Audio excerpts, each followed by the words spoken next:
আপনি জানেন কি, ইসলামের সবচেয়ে আলোচিত আলামতগুলোর একটি হলো ইমাম মাহদির আগমন। তিনি আসবেন এমন এক সময়ে যখন দুনিয়া ভরে যাবে অশান্তি, যুদ্ধ আর অন্যায়ে। কিন্তু প্রশ্ন হচ্ছে, হাদিসে আসলে কি বলা হয়েছে তার সম্পর্কে?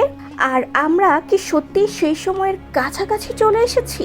ইসলামী চিন্তাবিদরা বলেন, যখন সমগ্র মুসলিম উম্মাহ চরম বিপদের মুখে পড়বে, যখন পৃথিবী জুড়ে ছড়িয়ে পড়বে অন্যায়, যুদ্ধ, বিশৃঙ্খলা আর হতাশা, ঠিক তখনই আল্লাহ প্রেরণ করবেন একজন বিশেষ খলিফা, ন্যায় প্রতিষ্ঠাকারী মহান নেতা। মাহাদি শব্দের অর্থ হলো প্রতীক্ষিত বা নির্বাচিত, অর্থাৎ তিনি হবেন আল্লাহর পক্ষ থেকে মনোনীত এমন একজন নেতা যিনি মুসলিম উম্মাহর জন্য যুগ যুগ ধরে প্রতীক্ষিত। এই জন্যই বলা হয় তার আগমন ছোট আলামতের শেষ এবং বড় আলামতের সূচনা। রাসূলুল্লাহ সাল্লাল্লাহু আলাইহি ওয়াসাল্লাম হাদিসে স্পষ্টভাবে বলেছেন, যদি কিয়ামত হতে একদিনও বাকি থাকে, তবুও আল্লাহ আমার বংশধর থেকে এমন একজনকে পাঠাবেন যিনি পৃথিবীকে ন্যায় ও সুবিচারে ভরে তুলবেন। সহিহ আবু দাউদ। আরেকটি হাদিসে এসেছে, মাহাদি আমার বংশের, ফাতিমার সন্তানদের মধ্য থেকে। সুনান ইবনে মাজাহ।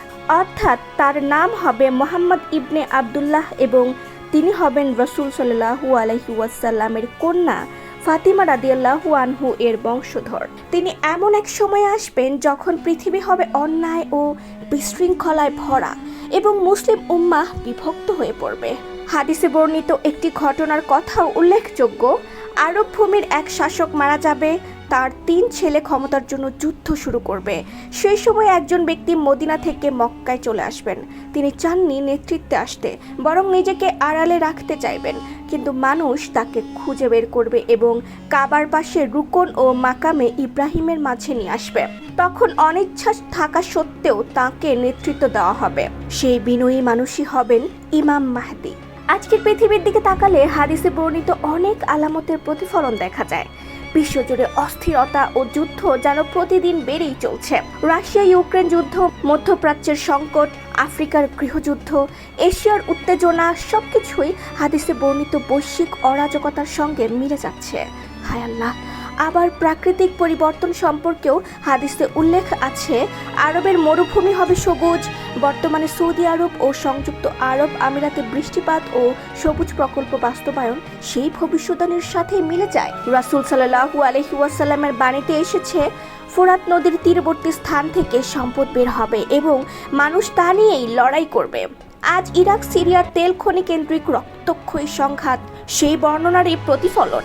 এছাড়া জেরুজালেম তথা আল কুদস ও আল আকসা মসজিদ নিয়ে চলমান উত্তেজনা মাহাদির আগমনের অন্যতম আলামত হিসেবে ইসলামী চিন্তাবিদরা উল্লেখ করেছেন। হাদিসে আরও স্পষ্ট বলা হয়েছে, মাহাদির আগমনের পূর্বে মানুষের মাঝে ধর্মীয় জ্ঞানের অভাব বাড়বে, দিন থেকে উদাসীনতা ছড়িয়ে পড়বে। বর্তমান প্রজন্মের ধর্ম থেকে দূরে সরে যাওয়া, ইসলাম ফোবিয়া এবং ধর্ম নিয়ে উপহাস, এই সব কিছুই সেই বর্ণনার বাস্তব রূপ হিসেবে দেখা হচ্ছে, তাই নয় কি?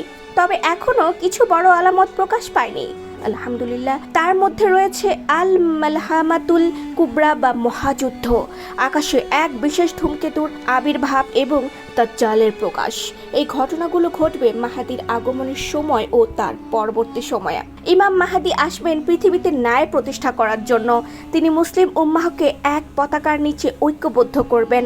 তার শাসনকাল হবে 7 থেকে 9 বছর পর্যন্ত এবং সেই সময়ে পৃথিবী ভরে উঠবে শান্তি, সুবিচার ও সমঝোতার আলোয়। এরপর তার সময়ে দাজ্জাল আবির্ভূত হবে এবং হযরত ঈসা আলাইহিস সালাম নাজিল হবেন। মাহদি ও ঈসা আলাইহিস সালাম একসাথে দাজ্জালের বিরুদ্ধে যুদ্ধ করবেন এবং আল্লাহর দ্বীনকে বিজয়ী করবেন। মাশাআল্লাহ। সংক্ষেপে বলা যায়, ইমাম মাহদির আগমন কেবল ভবিষ্যতের একটি ধর্মীয় বিশ্বাস নয়, বরং এটি বর্তমান বিশ্ব পরিস্থিতির সাথেও গভীরভাবে সম্পর্কিত। যদিও কেউ সঠিকভাবে বলতে পারবে না তিনি কবে আসবেন, তবে মুসলিম উম্মাহর করণীয় হলো নিজেদের ঈমানকে দৃঢ় করা, দ্বীনকে আঁকড়ে ধরা এবং আমলকে শুদ্ধ রাখা।